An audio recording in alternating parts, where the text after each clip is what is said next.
Angélica Vieira é coordenadora do eixo educacional de turismo, hospitalidade e lazer no Senac Santa Catarina.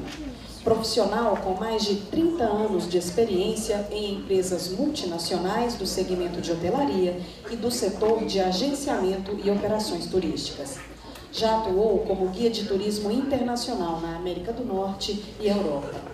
É consultora em roteiros de viagem para agências e operadoras. Tem formação em letras pela UFES, Universidade Federal do Espírito Santo, em pedagogia pela UDESC, Universidade do Estado de Santa Catarina, e em administração hoteleira pelo Centro Europeu.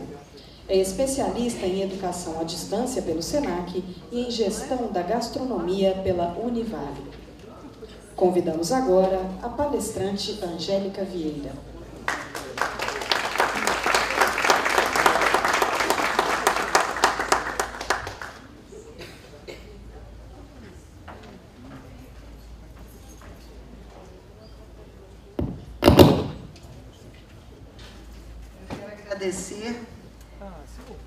Antes de começar, quero agradecer a oportunidade, o convite da FEComércio Minas, Sesc Senac, para nós estarmos aqui essa noite. Quero agradecer a presença de vocês também, por nos dar a oportunidade de compartilharmos algumas coisas aqui essa noite. E depois da palestra do Rafael, como assim? O que eu posso dizer depois desse piá? Na verdade, eu fiquei pensando como falar sobre tecnologia e indicadores no turismo. E eu pensei de que talvez se eu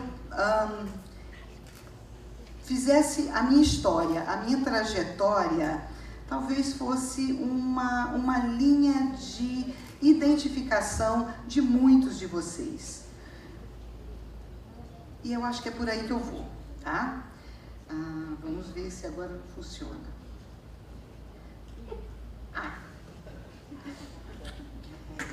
Eu sou uma baby boomer. Eu tive o privilégio de nascer entre os anos 50 e 60.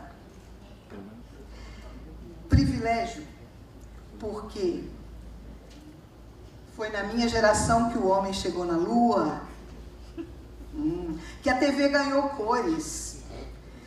Foi na minha geração que nasceu o movimento hippie, que originou a contestação política e social, o inconformismo, os movimentos pela paz, a ideologia libertária, a revolução sexual, o feminismo, o rock and roll. É um privilégio ter vivido esse tempo que a maioria de vocês aqui não viveu. Bom, privilégio também porque a minha geração trouxe a preocupação com a qualidade de vida e a busca da autonomia. Privilégio porque nós, e eu sei que tem alguns aqui que são boomers também, tá? Alguns são boomers. Não, alguns poucos, tá? Alguns pouquíssimos. Mas olha, nós temos o privilégio de sermos os pais da geração X, os avós da Y e... Olha, de acordo com pesquisas incontestáveis da Organização Mundial de Saúde, Z, nós vamos ficar aqui ainda por muito tempo. Bom, eu sou uma baby boomer. Eu vivenciei mudanças profundas no comportamento social e profissional do nosso tempo. Essas mudanças foram alimentadas pela tecnologia. Tecnologia vinda depois de tempos de guerra. E é baseada nessa vivência que eu me permito afirmar que o futuro sempre chega. Eu tenho certeza de que muitos de vocês vão achar que algumas coisas que o Rafael falou, e algumas até que eu vou citar aqui também, são coisas de um futuro. Não, o futuro sempre chega. E para percebermos o impacto dessas tecnologias no segmento do turismo, então, eu gostaria de convidá-los a me acompanhar num case, uma retrospectiva breve, mas extremamente nostálgica, da trajetória dessa boomer aqui, como turista. Bom, eu sempre fui uma criança muito curiosa. E essa curiosidade, eu fui uma criança que nasci na área urbana, eu nunca morei na roça, tá? Aquela coisa, não, eu nasci na área urbana. Então, eu tive acesso à televisão também muito cedo, tá? Não era colorida, mas depois, porque era muito cara. Mas depois a gente conseguiu comprar uma colorida. Bom, essa curiosidade era geralmente sanada pela leitura, né? E eu aprendi a ler muito cedo. Aos 10 anos, mais ou menos, quando as meninas estavam lendo histórias de princesa, eu preferia Júlio Verne. Esse, sim, era um mundo extraordinário. Agora, o mais impressionante era saber que em 1860, 1870, quando o Júlio Verne ele escreveu histórias fantásticas sobre submarinos, máquinas voadoras, viagens à Lua, nada disso existia. Era totalmente fruto de uma imaginação fértil. Tudo ficção, mas o futuro sempre chega. E aos mais ou menos 12 anos de idade, eu estava vivendo aquilo que 100 anos antes o Júlio Verne tinha previsto. Bom, aos 17 anos... Aos 17 anos, eu voei pela primeira vez. Era a primeira metade dos anos 70 e eu viajei para participar de um programa de intercâmbio nos Estados Unidos. E eu voei naquele avião ali, ó. Aquele ali é um DC-10 da Varig. E olha, quando eu disse que é nostálgica mesmo. Eu não tirei essa foto, eu não tirei essa imagem do Google, não. Essa é a minha passagem, ó.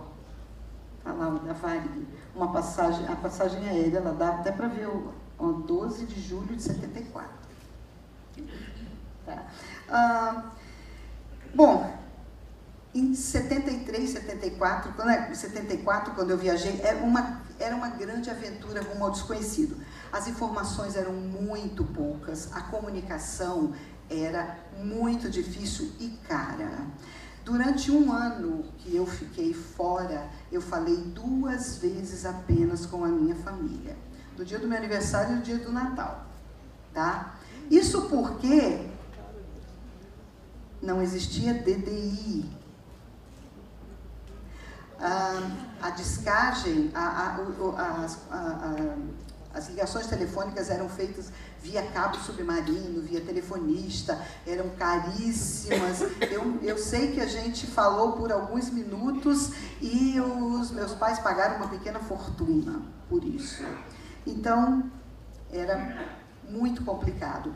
20 e poucos anos depois, já nos anos 90, a minha filha também participou do mesmo programa de intercâmbio, né? E aí nós já existia a internet e nós já nos falávamos por e-mail.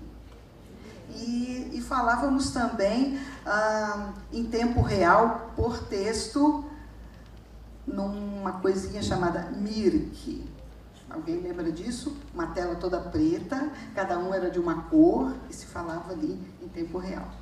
E outra coisa, a internet, a comunicação continuava cara, né? Porque a internet era discada, ou seja, era lenta e era muito cara. Era um pulso, 3 minutos, 3 minutos de uma linha telefônica. Então, todo mundo esperava dar meia-noite para poder falar mais baratinho, né? Estou vendo uma opção de carinha assim, ó. Tá. Então, agora, no próximo ano, a minha neta também vai participar do intercâmbio. Tá? E eu sei que eu vou poder falar com ela a qualquer hora eu quiser, né, por imagem e voz via Skype. Gente, uma grande mudança dentro de uma mesma geração. Vocês estão percebendo, né? Uma grande mudança dentro de uma mesma geração. Bom, no final dos anos 80, vamos voltar ali para a historinha. Ups. No final dos anos 80, eu fiz, vocês estão me acompanhando aí através do tempo, né? No final dos anos 80, eu fiz uma viagem internacional de férias. Para essa viagem, eu fui até uma agência de viagens, eu comprei a passagem aérea, fiz a reserva de hotel e comprei um passe de trem. Eu escolhi o destino através das brochuras que a agência me deu, de leituras que eu vi, filmes que eu via na televisão, que já tinham me despertado, e também de conversando com amigos, né? Boca a boca, os meus amigos, os meus familiares. Para a preparação da viagem, eu comprei um guia de viagem e mapas que levei comigo. E durante a viagem, claro, enviei cartões postais para os meus amigos, para a minha família. Estamos nos anos 80, né? No ano 2000,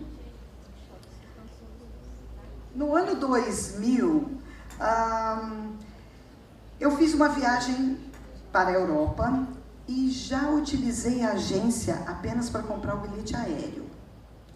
O hotel eu fiz pela internet, eu já comprei 2000, foi a minha primeira experiência de compra em cartão de crédito na internet. Ainda era uma coisa muito suspeita. E eu fiz uma compra de uma coisa que todos consideraram louca. Eu comprei um trecho aéreo entre Glasgow e Dublin de uma companhia aérea que ninguém conhecia e que não emitia bilhete. O bilhete vinha por e-mail. Essa companhia aérea era a Ryanair. Eu consegui resgatar como é que era o site deles naquela época. A Ryanair foi a minha primeira experiência com uma companhia low cost. Foi muito barato. Eu falei, se eu perder o dinheiro, não vai ser o prejuízo, não vai ser tão grande assim. As companhias low cost já estavam começando a voar na Europa e eu comprei, eu vou dizer para vocês quanto que eu paguei, vocês querem saber? Quanto que eu paguei por esse trecho? €1,99 por esse trecho. Então, eu fiz a loucura e foi muito bem, né? Bom, durante a viagem, eu conheci uma rede de cybercafés. É a Easy Everything, ainda existe algumas na Europa. O cybercafé é o que hoje seria a Lan House, né? Era um cybercafé e aí eu mandava algumas notícias, mas a minha rede de amigos ainda eram muito poucas as pessoas que tinham e-mail ainda, né? Não existia rede social ainda nessa época, ninguém tinha. E então mandei também algumas notícias por aqui e algumas continuei mandando cartões postais, ok? Bom,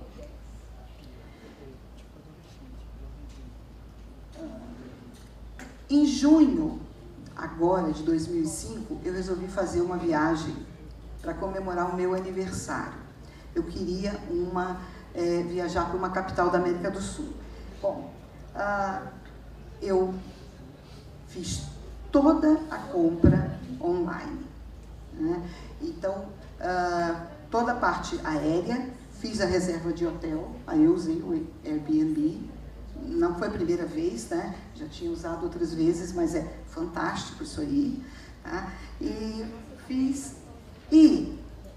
também a reserva no restaurante que eu queria comemorar o dia do meu aniversário. Um restaurante muito típico, muito excêntrico, muito louco.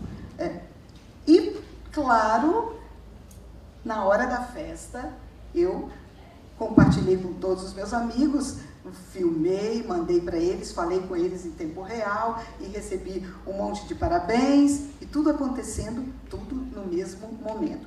Durante a viagem, Eu não comprei guias, eu não levei mapas, eu utilizei um aplicativo que me dava todas as informações que eu queria, né? Inclusive se aquele lugar era seguro ou não, que horas que abria a atração. Então, uma grande mudança em tão pouco tempo. Bem diferente da viagem que eu fiz nos anos 80, certo? Ok. O futuro sempre chega, gente. Chega cada vez mais rápido. Não leva mais 100 anos como na época do Júlio Verne, tá? Hoje ele leva 5, 3, às vezes menos. Como é que era o processo, então, de viagem nos anos 80? Então, nós tínhamos ali as informações que vinham pela televisão, pelo boca a boca, por livros, e uma vez que eu decidia o destino, nós tínhamos que ir até uma agência e depois levávamos tudo em mapas, em forma física, né? E como é que é o processo de viagem hoje?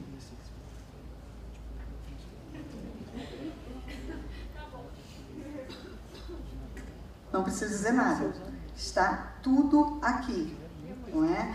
É preciso, gente, entender e aceitar que as forças tecnológicas, econômicas, sociais estão redefinindo a indústria global de viagens e a atividade turística. A gente precisa ter muita consciência de que isso é real.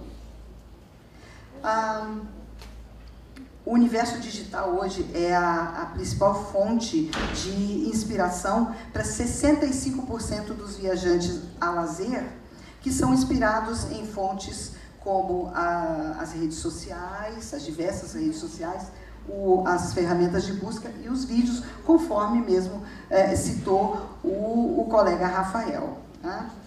Bom, a internet, ela mudou a forma de como nós nos comportamos. Hoje, 120 milhões de brasileiros estão conectados. 120 milhões de brasileiros estão conectados. Uma pesquisa do Google nos dá esse número aí, olha. Em um mês, 300 milhões de buscas foram feitas por passagens aéreas no Brasil. 300 milhões. Então, são números muito grandes, são 300 milhões de acessos, gente, é muita coisa.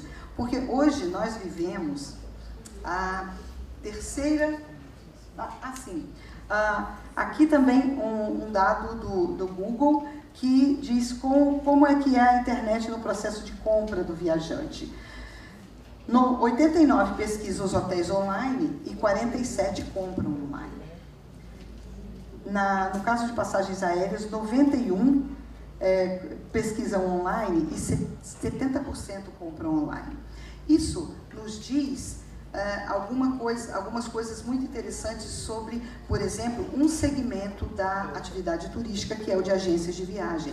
As agências de viagem, como intermediadoras, que era o papel era o papel que a agência sempre teve, de intermediação, esse papel, ele está acabando. As agências agora, elas têm que pensar, inovar e ver como é que elas vão se inserir no mercado. A quantidade de informação que se tem é muito grande ainda, é difícil de trabalhar essas informações. Então, uma agência com bons consultores de viagem que orientam os seus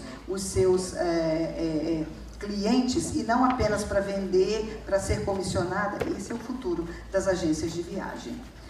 Bom, tá, hoje nós vivemos, só para dar uma geral aqui, nós vivemos hoje a terceira plataforma da computação. No início, lá nos anos 60, 70, a gente tinha ali a primeira plataforma, que era muito pouco acessível às pessoas, né? Eram os mainframes, aqueles computadores imensos. Depois veio a segunda plataforma, que foi a era dos computadores pessoais, né? Os PCs. Então, olha só, pulou de poucos milhões de usuários para milhões de usuários. Hoje nós vivemos, a partir de 2000, nós vivemos a terceira plataforma. Ela é caracterizada pela hiperconexão das pessoas e dos objetos, né? Ela também é chamada de computação ubíqua. E olha como que nós pulamos de milhões de usuários para bilhões de usuários. Bom, essa terceira plataforma, ela está assentada em 4 pilares, que é as nuvens, a mobilidade, as redes sociais e a Big Data. Eu vou passar bem rapidinho, porque o que eu quero que vocês concluir, mostrando como que isso interfere, principalmente na indústria de viagens, mas não apenas na compra, mas principalmente na qualidade dos serviços que nós podemos oferecer para o nosso cliente. A nuvem, por exemplo, né, vamos falar um pouquinho aqui da nuvem. A nuvem é a ideia de utilizar em qualquer lugar as mais variadas aplicações da internet com a mesma facilidade de que eu as tenho instalada no meu computador em casa, né? Para os hotéis tem sido bem interessante porque não é necessário uma grande estrutura de TI, basta pensar que a partir de uma conexão com a internet pode-se acessar um servidor que é capaz de executar diferentes tarefas, né? Desde acessar dados, arquivos, aplicativos, enfim. Uma entrevista com o CEO da rede Windham, que já está adotando o sistema de nuvem, ele disse que agora ele acabou com toda aquela infraestrutura que a rede dele precisava de TI usando a nuvem. Então, isso é uma coisa para gestão bem interessante. A Big Data é um termo que é usado para lidar com dados em massa, né? Dados assim, muito além da capacidade dos bancos de dados comum.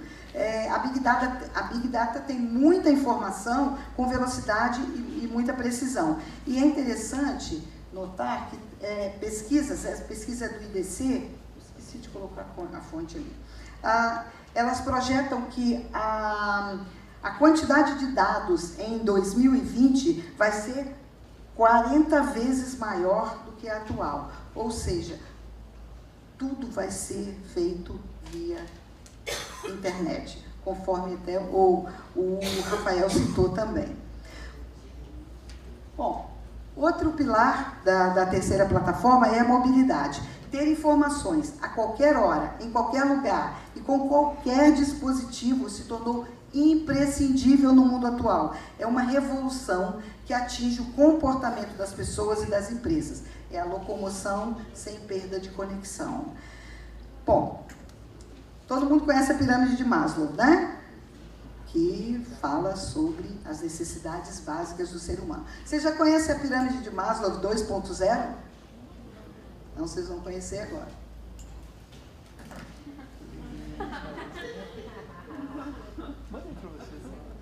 É uma brincadeira, mas é para a gente refletir. Para a gente refletir que estar conectado passou a ser indispensável para o bem-estar das pessoas.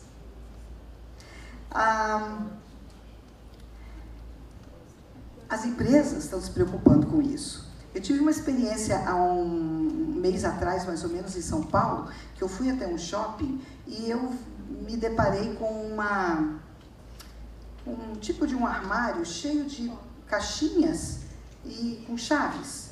E eu achei, na praça da alimentação, achei meio estranho, fui lá ver o que era aquilo. Genial! Genial! Seguinte, mesmo que você tenha, todos nós já vimos em aeroportos aqueles totens com as tomadas para você poder recarregar. Porque, olha, bateria, não é só Wi-Fi, não adianta ter Wi-Fi se a sua bateria morreu, né? Então, você tem que ter bateria também. Então, agora, se você não trouxe o seu carregador, está na roça. Não adianta nada. Mas esse armário que tem lá, cada portinha daquela tem uma série de cabos com todos os conectores possíveis para todos os tipos de celular, né? E você simplesmente coloca ali dentro, deixa o seu celular carregando, fecha e vai para a praça de alimentação, vai fazer suas compras, pelo menos por um tempo. Você fica ali longe, mas o seu celular está sendo recarregado. Então, por quê? Por causa daquilo ali, ó. Ops. Por causa daquilo ali, olha. As empresas estão começando a se preocupar bastante com isso. Quando eu procuro um hotel no Airbnb, né, uma acomodação, a primeira coisa que eu vejo é se tem Wi-Fi. Se não tem, pode ser lindo, maravilhoso, que não vai. Bom, o mercado... Aqui eu trouxe para vocês um panorama do mercado de smartphone no Brasil, dados de 2014. A venda de smartphones passou de 13 milhões, e são dados brasileiros, do mercado brasileiro. Isso significa, gente, que foram vendidos 100 smartphones por minuto. 75% dos celulares vendidos no Brasil são smartphones, 90% usam o sistema Android, e o Brasil é o 4º país do mundo em número de smartphones. Houve uma relação, um aumento de 100% em relação a 2013. Então, mobilidade passou a ser imprescindível na vida das pessoas. Bom, a previsão é que até 2017 o Brasil terá 70 milhões de usuários de smartphone. Bom, ok? Bom, mais do que móveis, os dispositivos se tornam vestíveis. É o que se chama de internet das coisas. A internet das coisas tem o objetivo de conectar os itens usados no dia a dia à internet. É o caso do smartwatch, do Google Glass, e as redes hoteleiras, elas já estão usando, redes hoteleiras, parques, já estão usando essa tecnologia com a finalidade de proporcionar experiências únicas aos seus viajantes. Elas buscam, assim, níveis incríveis de hiperpersonalização para os seus clientes. E eu quero mostrar isso aqui para vocês, ó. Vocês sabem o que é isso? É a Magic Band. É uma pulseira que a Disney já está utilizando nos seus parques. Ela é, ao mesmo tempo, chave do quarto, ela é o ingresso de entrada nos parques, você pode fazer as compras com ela, e ela serve também como fura-fila, naquele sistema de Fast Pass que eles tinham agora, né? Agora você pode fazer tudo com a pulseira. E tudo isso de uma maneira bem fofa, olha só, personalizada. Ela tem diversas cores, você pode escolher qual personagem que você quer vestir, e isso é o que a gente chama de internet das coisas, coisas que você pode vestir. Outro exemplo que eu quero dar para vocês são coisas que já estão implementadas em hotéis. O Hotel Península em Hong Kong, ele está usando a tecnologia Intelity, onde os hóspedes usam o próprio celular para abrir a porta dos quartos, controlar a iluminação, as cortinas, a temperatura, a televisão, tá? Além de tudo, eles podem efetuar reservas no spa, planejar passeios, falar com a recepção. Também está em fase de testes lá no Hotel Península o Cyber Mirror, vocês estão vendo ali, aquele espelho.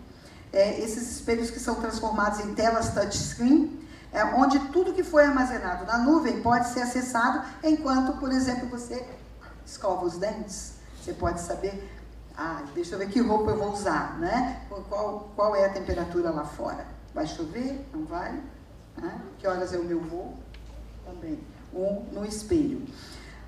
Uma outra experiência também que o Hotel Conrad é um hotel da rede Hilton, em San Diego. Ele tem um aplicativo também que possibilita a personalização da estada. e ele indica, por exemplo, você pode indicar os seus produtos de banho favorito, que você quer lá no hotel, no seu banheiro. Você pode pedir o café da manhã pelo celular enquanto você corre no parque, que fica próximo ao hotel. Enfim, você pode fazer uma série de pedidos, tudo via o aplicativo, que é só você que vai ter, porque são só os hóspedes que têm acesso a ele.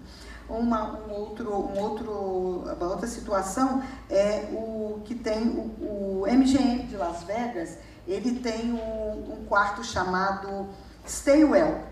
É um quarto que possui iluminação criada para regular o relógio biológico daqueles hóspedes que se ressentem muito do jet lag.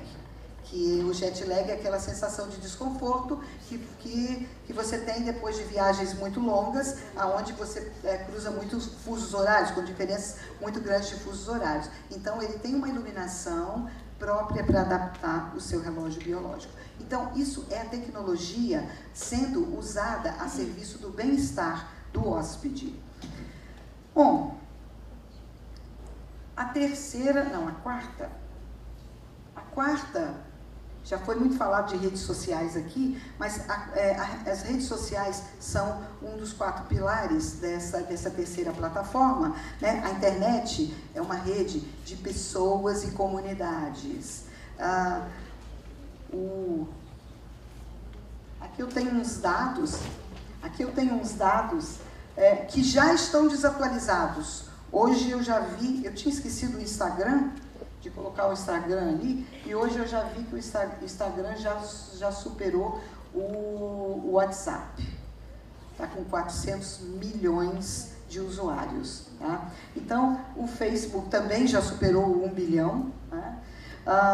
O YouTube está chegando em 1 bilhão. 350 milhões do WhatsApp, 327 milhões o Google+, e 240 milhões o Twitter. Né? Então, isso são pessoas que estão falando com pessoas, se comunicando com pessoas. Bom, cada vez mais as pessoas interagem, né? Aí as pesquisas revelam, como já foi dito aqui, que as redes sociais influenciam cada vez mais na decisão das pessoas, e desde a inspiração para onde vai viajar, passando pela escolha de onde ficar, que companhia aérea usar, que passeios fazer, que restaurante comer, onde e o que vai comer. Lembra da minha viagem a Bogotá? Pois é, eu resolvi fazer uma brincadeira e eu estava meio em dúvida, um pouquinho em dúvida entre Lima e Bogotá. E eu fiz uma postagem na minha rede social, no Facebook, botei assim, Lima ou Bogotá, não consigo me decidir. Vocês não têm noção. Todo mundo queria dar o seu pitaco e dizer por que eu devia escolher esta ou aquela. E não apenas as pessoas meus amigos, mas amigos dos amigos, gente que eu não conhecia, todos tinham uma razão para escolher ou Lima ou Bogotá. E eu devo dizer para vocês que, sim, a minha decisão contou também. Foi influenciada também, porque ali eu fiquei sabendo de algumas coisas bem interessantes, inclusive aquele restaurante exótico enlouquecido. Vocês não têm noção. E que é aquele restaurante. Então realmente é isso que impacta. Alguns dados também do TripAdvisor, 72% das pessoas pedem recomendações aos amigos das redes sociais, 38% pedem dicas e 53% ficam conectados com parentes e amigos durante a viagem. São números assim muito grandes, né? E alguns autores afirmam que, devido ao fato do produto turístico ser intangível, difícil de ser mensurado, muitas decisões tomadas vêm a partir das experiências vividas por outras pessoas. Né? É o famoso boca a boca, que agora, em tempos modernos, passou a ser uma espécie de boca a boca virtual. É o que se chama de e-on. Né? Vem de uma expressão inglesa chamada word of mouth, que é o boca a boca, só que agora com o i na frente. Porque a influência das das redes sociais. E não somente isso. Uma das fontes do boca a boca virtual também tem sido os blogs de viagem. Os blogs, eles estão se tornando um importantíssimo mecanismo de troca de informações entre turistas. Bom, o trade turístico deve ficar bastante atento a esses movimentos nas mídias sociais, acompanhar o que se diz, o que se diz nas redes sociais sobre o destino, seus produtos, serviços, e isso é muito importante. Não apenas importante, necessário. E quem ignorar isso é suicídio. Para terminar, eu vou contar só mais uma experiência pessoal. Eu faço parte de um clube de vinhos que recebo vinhos todo mês e faço pedidos também. Eu fiz um pedido de 6 garrafas de vinho, porque o custo-benefício era muito bom e sempre eles me entregam entre 5 e 6 dias e passaram-se 2 semanas e quando eu me dei conta, liguei para lá, eles têm um 0800, eu liguei para lá e disse, eu não recebi. Eles me ajudaram a rastrear todo o meu pedido, porque eles disseram, para nós já foi entregue. Tinha sido um problema na transportadora, e a transportadora não tinha me entregue. E tinha sumido com uma carga, a transportadora veio e me fez o reembolso, né, do valor pago, uma vez que ela não me entregou o produto. Eu fiz um comentário na minha página, né, na rede social, dizendo que eu achei muito bacana deles terem procurado resolver o problema e que já estava tudo resolvido, mas que pena, a única coisa que eu lamentava era que eu tinha perdido aquela grande promoção, que era um vinho de excelente qualidade, estava num preço muito bom.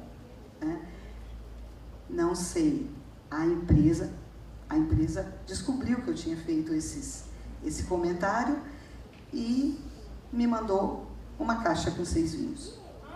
Coisa boa, né? Aí, é claro, o que eu fiz? Postei e avisei para as pessoas, olha, essa é uma empresa que se preocupa com o seu consumidor. Então, ela realmente, eu não fiz nenhuma reclamação inicial, porque ela tinha resolvido o problema. Só me lamentei por ter perdido a promoção. Então, alguém nessa empresa está monitorando. E isso é importantíssimo para as empresas fazerem. Gente, o futuro sempre chega. E chega cada vez mais rápido. Essa brincadeira que eu fiz de vocês me acompanharem nessa trajetória é porque pensem que a primeira viagem que eu fiz eu não conseguia falar por DDI, por telefone. E agora, como que nós fazemos tudo via internet, via online? Tudo que fizermos daqui para frente, em termos de